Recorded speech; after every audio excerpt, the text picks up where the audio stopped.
Good morning, everyone. It is a beautiful morning here in Central West Virginia.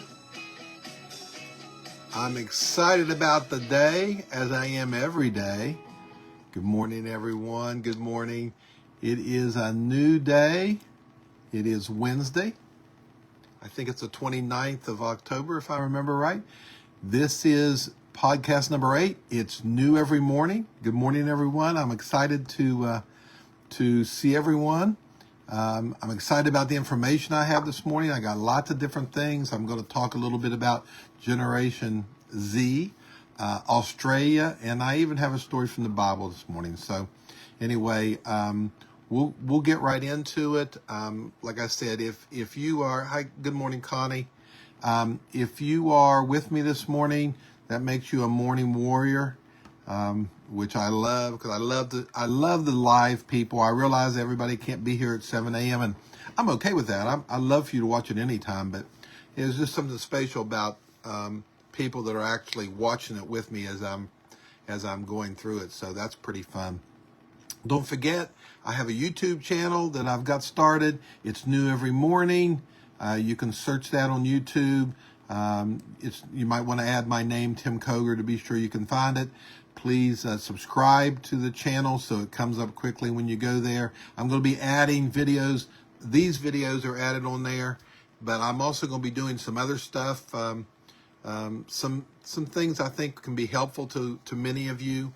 I'll be starting that soon, within the next week or two, and I'll announce that, of course, on here when I start doing that. But go there, subscribe to YouTube, because eventually this live will probably be moved to YouTube, where I can do everything at one spot. So you'll want to be subscribed to that. Anyway, let's get started. I got lots of stories. Yesterday I talked about Hurricane Melissa, and I just need to start off with that because yesterday it actually came to shore as a Category 5 in Jamaica, and they're just having a horrible time down there. Winds up to 185 degrees, or 185 miles an hour, and there's going to be a lot of devastation. It's going to be the worst storm probably they've ever had on recorded record. So our prayers are with the people in Jamaica. My next story is about Bill Gates. Everybody knows who Bill Gates is, or most people do anyway. Well, he says that it's now time to shift focus from curbing emissions, i.e. climate change. He says it's time to change from that to reducing human suffering.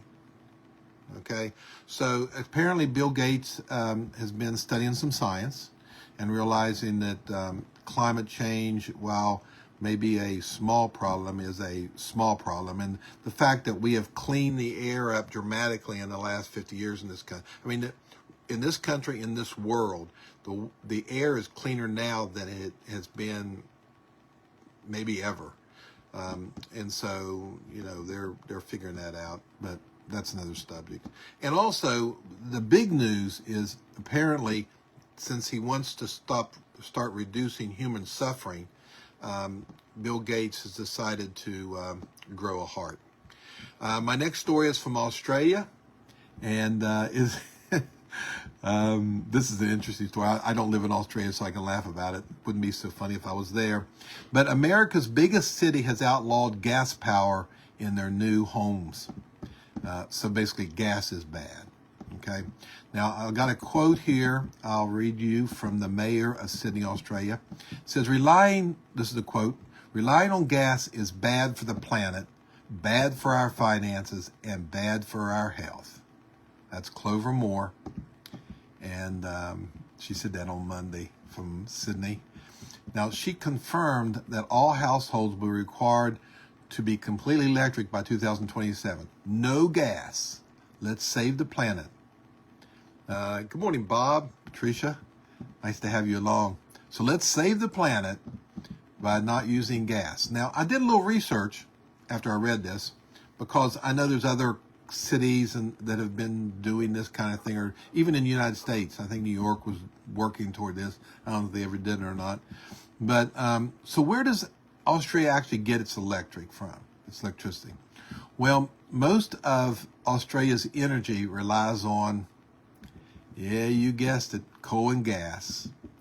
So there, 70% was the number that I saw is generated at least from coal and gas. So here we are. We're gonna not let people in their own homes use gas. We're going to make them use electric, but we're going to make their electric with coal and gas. Like I said, it's kind of a humorous story, except if you live in Australia, especially in Sydney. So next story. The health of our nation has been, and I really love this story, has been marked by its youth. Even though, older generations typically hold offices and things, the youth has really the ones that made things happen. And we can just go back to the beginning of this country.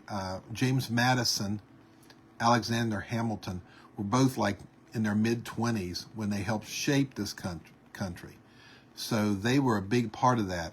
And when you go on and move closer to now, just think of what the youth did in the wars that we've fought. World War II, World War I, World War II, Vietnam, we relied on the youth to protect us, to deliver us from the evil that was going on in those situations.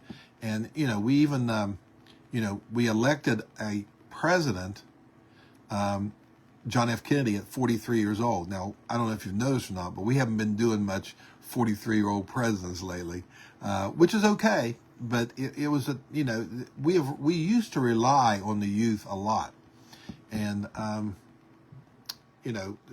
don't know, they've done a lot of changing things in our past, but today things are a little bit different.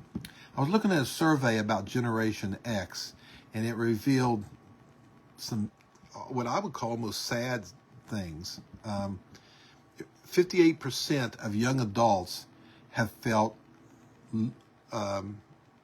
really no purpose, no meaning for their lives. 58%, that's over 50% of them.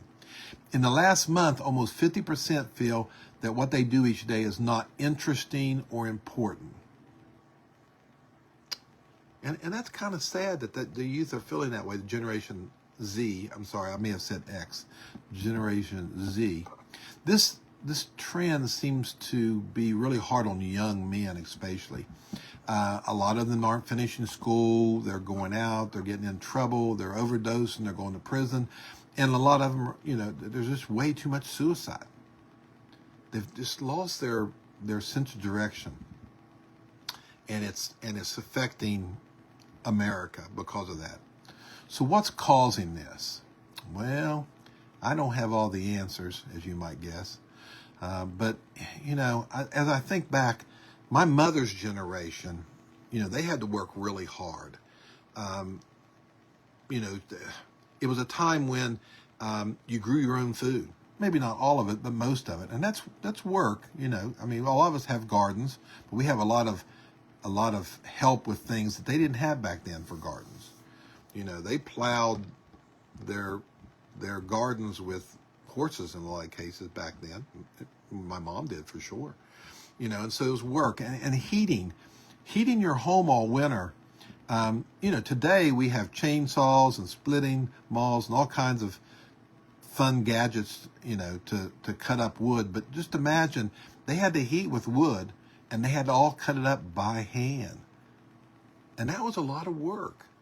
I've done a little bit of that, but there's just a lot of things that generation had to do. They had to work hard, and they wanted it better for their children, and they were successful. I had it a lot better than my mom did, and it was just something that they took pride in working hard.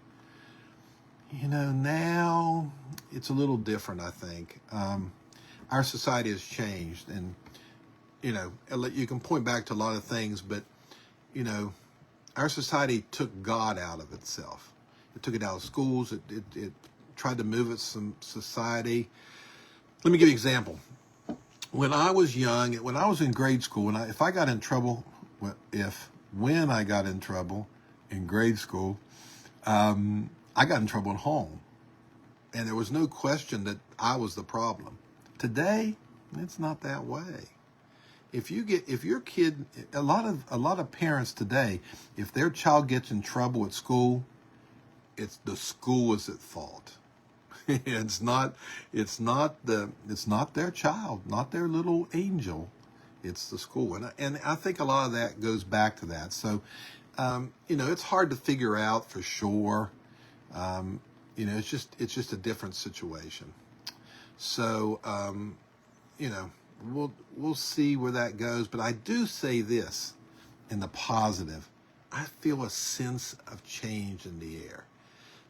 There's a movement going on in this country, and we'll talk more about that as the days go on. But I see the young people rising back up and taking responsibility and being adulting at a younger age. I see that happening. I feel that sense going on in this country, and I don't know if you do, but I know I do, and I'm excited about that. And so we'll be talking about that more as time goes by. So I got a story out of the Bible I want to share with you, and I don't know how you guys see this, but this is a story from 1 Samuel 22, and I'm just going to kind of talk about it. I'm not going to read scripture or anything. But the story is about 400 men. Now, these 400 men were having it tough. They were in debt. They had no future. They were hopeless. They were afraid of the future.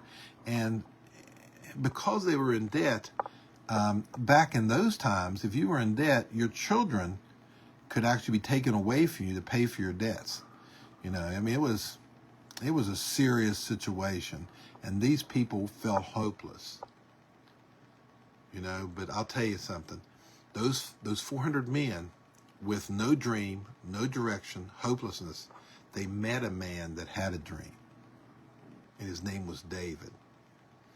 Now, David is famous for killing Goliath, and he also was anointed king at a young age, and he did some other things.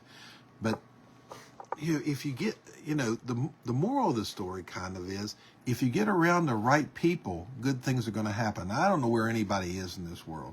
I don't know where people that were watching this, but these men were hiding in a cave. In a cave, they were hiding. They didn't know what to do. Well, God sent a prophet to them to tell them, basically, I'll just quote from something I read. I can't make mighty men out of these men if they stay in a cave. So the prophet was basically coming and saying, get out of the cave, get out of the cave. See, I don't know your situation. But I do know this. If you look for an excuse in your situation, you will always be able to find it. It's always there. So I don't know if you're in a cave, but if you are, it's time to get out. It's time to face your fears and fight for your dreams. Maybe it's time to stop running away and start running toward God. I don't know your situation, but I know He's there, and He's there to help. So the moral of the story, the good part of the story is those 400 men became famous. They did leave the cave, and they became known all over the region as the mighty men of David. And they saw amazing victories with God's help in their lifetime. And you know what? You can too. So if you're in a cave, and I don't know that you are, but if you are in a cave, I think it's time to get out. It's time to get out. The timing is right. God is there to help you if you believe in God, and I hope if you don't, we'll have that discussion at a later time. But there is just so much going on in the world today that is positive. There's a lot of great opportunities. And so if you are struggling, if you are in those situations, let me help you get out. And I'll continue to give you more information here. If there's anything I can do, you can get a hold of me personally on Facebook. And I will be glad to help you in any way I can. But anyway, I'm finished for today. I hope you've enjoyed this. If you are, please love it and share it on Facebook. And don't forget about the YouTube channel, which is where we're going. I will put a link on my Facebook page on how you can go straight from the link to my YouTube channel. So with that, have a wonderful day. It's still dark outside here, but I do see a little glow of light coming. So it's going to be a great day, and I hope that you have a blessed one, and I will see you here again tomorrow morning at 7 a.m. Bye-bye.